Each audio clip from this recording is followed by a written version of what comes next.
ሰብአ ሰገል ማለት እንታይ ማለት እዩ? ሰብአ ሰገል ማለት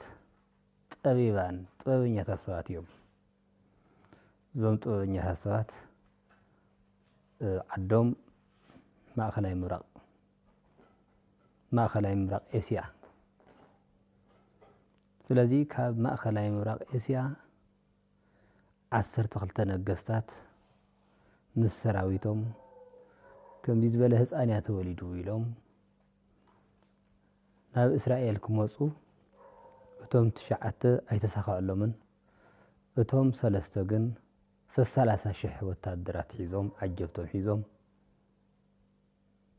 10,000 ይቅርታ ናይ ጠቕላላ 30,000 ናይ ሰለስቲኦም ማለት እዩ 10,000 ሰራዊት ሒዞም ናብ መሬት እስራኤል ኣትዮም ኣለዉ። ኣብ እስራኤል ንጉስ ዘሎ ድማ ንጉስ ሄሮድስ እዩ። ሄሮድስ ንጉስ ወዲ ዓዲ ኣይኮነን። ኣጋጣም ወዲ ዓዲ ዘይኮነ ብሮማውያን ነገስት ንክገዝእ ዝተመደበ እምበር እስራኤላዊ እውን ኣይኮነን። ስለዚ 30,000 ሰራዊት ሒዞም እዞም 3 ሰብአ ሰገል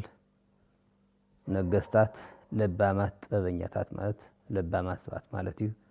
ፈጣሪኦም ዝፈልጡ ለባማት ጥበብ ዝተገለፀሎም ነገስታት እዮም። ናብ እስራኤል ክኣትዉ ከለዉ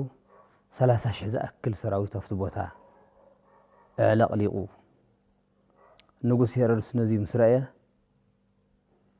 እንታይ መፂኒ እንታይ ጉዱ ኢሉ እንትሓቶም እዞም ነገስታት ንጉስ እንተበልና ንጉስ ዳ ኣነ እንድየ ክብለና እዩ፣ ህፃን እንተበልና እውን እንታይ ሞኢ ታራ ህፃን ክትሪኡ መፂኹም ክብለና እዩ ብዝብል መማረፂ ዝነበሮም ሓሳብ ዝተናገርዎ እንታይ እዩ?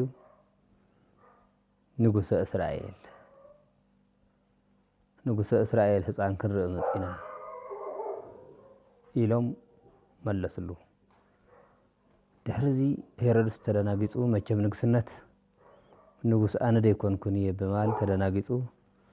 ንካህናት ኣኪቡ ንዑስኪ እንታይ ኣሎ ትንቢት ንጉስ ክነግስ እዩ ዝበሃል ትንቢት ኣሎ ድዩ ንዑ ንገር ንበሎም ማለት እዩ። ካህናት ድማ ኣይ እወለ እዩ ኢቲ ታሃቲ እምነገስተ ይሁዳ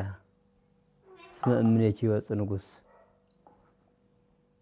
ምድሪ እስራኤል ንጉስካ ክወፅእ እዩ ዝብል እማ ኣሎ እዩ ትንቢት እማ ተነጊሩ እዩ ምስ በልዎን ንጉስ ሄሮድስ ነዞም ሰብአ ሰገል ምስ ሰራዊቶም እንታይ ኢልዎም ኣሎ? በሉ ኪዱ ረአይዎ እሞ ምክንያቱ ድድሕሪኦም ከይኸይድ ንጉስ ዝኣክልስ ደድሕሪ ዘይፈልጡ ሰባት ስደተኛታት ዝኾኑ ሰባት ህፃን እያ ክንርኢ መፂና ኢሎም ዝመፁ ሰባት ደድሕሪኦም ከይዶም ከይበሃል። ስለዚ ክብሩ ምእንታን ክሕሉ ንስኻትኩም ኪዱ እሞ በዚ ጌርኩም ምስ ረእኹምዎ ኣነ እውን ክሪኦ እየ በዚ ጌርኩም ተመለሱ ኢሉ ነዞም 30,000 ዝሓዙ ሰብአ ሰገል ነበሮም። ንሳቶም ድማ ከይዶም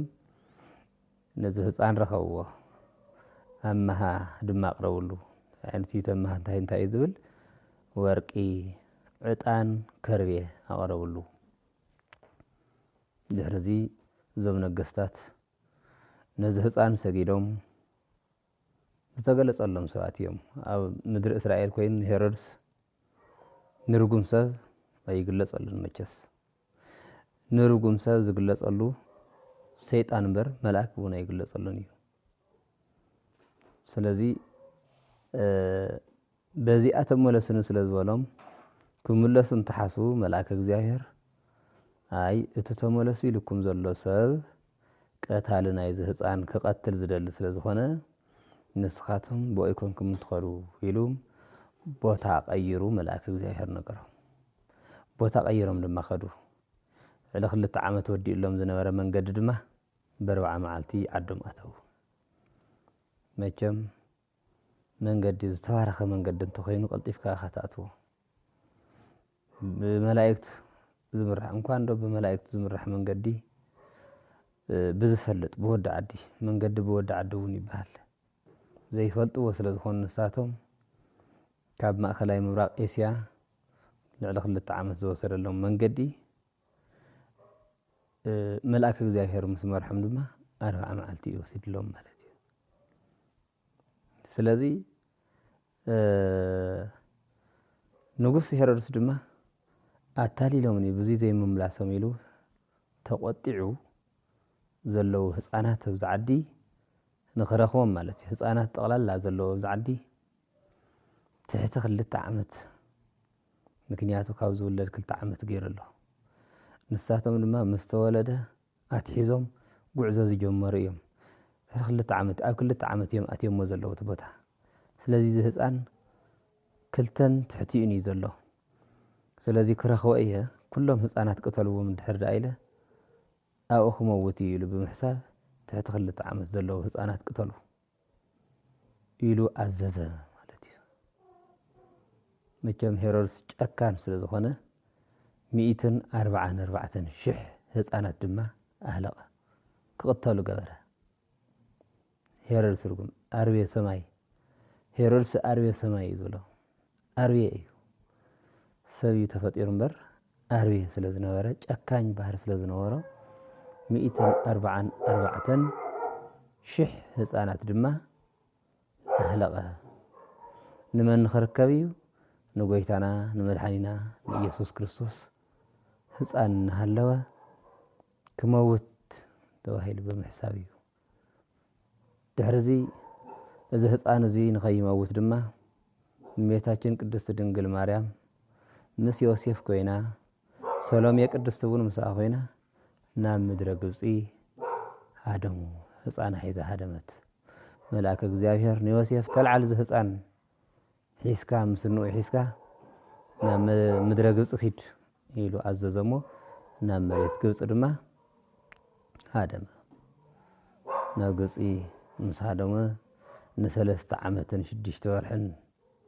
ድሕሪ ምቕማጥ ኣብ ግብፂ ብዙሕ መከራ ብዙሕ ሽግር ኣብ መንገዲ እመቤታችን ቅድስት ድንግል ማርያም ብዙሕ ሽግር እናረኸበት እንታይ እያ እዚኣ ካብ ዓዳ ዘሰድታ መልክዕኛ እያ ግን ድማ ዝኾነ ኣመል ኣለዋ ማለት እዩ እምበር እዚኣ ካብ ዓዳ ተሰዲታ መፅያ ዘላ እናተባህለት እናተገፍዐት ኣበይ ኣተወት ኣብ ምድረ ግብፂ ን3 ዓመትን 6 ወርሕን ዝኣክል ድማ ተቐመጠት መልአክ እግዚአብሔር ድሕሪ 3 ዓመትን 6 ወርሕን እቶም ነዚ ህፃን ክቐትልዎ ዝሓስቡ ዝነበሩ ሰባት ሞይቶም ስለ ዝኾኑ ህፃን ሒዝካ ተመለስ ናብ ምድረ ግብፂ ተመለስ ያው ድሕሪኡ ድማ ናብ ምድረ ግብፂ ምስ ወዳ ምስ ዮሴፍ ምስ ሰሎሜ ቅድስት ዝኾኑ 4 ርእሳ ናብ ምድረ ግብፂ ድማ ተመለሰት እግዚአብሔር ኣምላክ ተባረኸን ዝተመስገነን ይኹን ስለዚ ሰብአ ሰገል ማለት መን እዮም እንተልና ብተለምዶ እንታይ ኢና ንብል ንሕና ወለድና ሒዞሞ ዝፀንሑ ደቂ ልደት እዮም እቶም ሰብአ ሰገል ዝበሃሉ ደቂ ልደት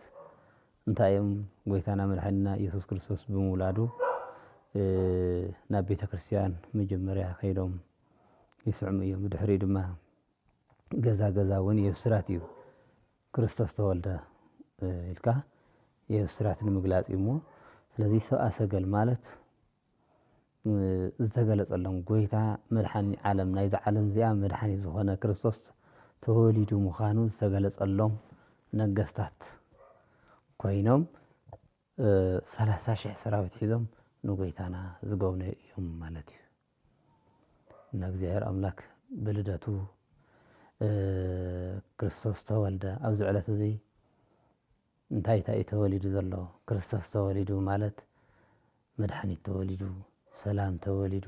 ፍቅሪ ተወሊዱ ሓድነት ተወሊዱ ማለት እዩ ስለዚ ክርስቶስ ብምውላዱ ንሕና ካብ ዝነበርናዮ መከራ ዝድሓናሉ ማለት እዩ ንሕና ክርስቶስ መውለዲኡ ምክንያት እውን ንወዲ ሰብ ንኸድሕን እዩ እሞ ሙሉእ ድሕነት ይግበረልና እግዚአብሔር ኣምላክና